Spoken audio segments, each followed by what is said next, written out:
माँ को खो देना कोई वाकया नहीं होता, ये तो उम्र भर एक खामोश कयामत होती है।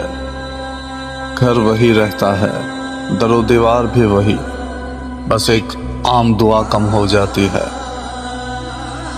मैं आज भी थक कर लौटता हूँ, मगर अब कोई पूछता नहीं, बेटा खाना खाया।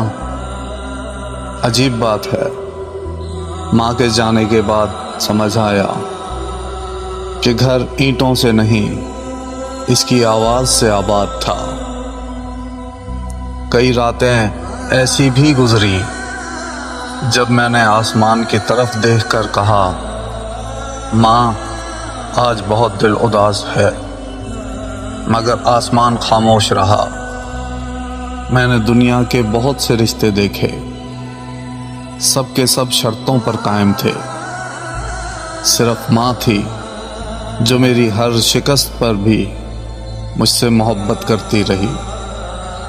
अब कभी यूं लगता है कि मेरी जिंदगी का आधा हिस्सा किसी कब्र में उसके साथ दफन हो चुका है, और बाकी का आधा हिस्सा उसी आधे को ढूंढने में गुजर रहा है। माँ, तुम्हारी याद कोई याद नहीं, ये वो दर्द है जो दिल में रहता भी है और जीने भी नहीं देता।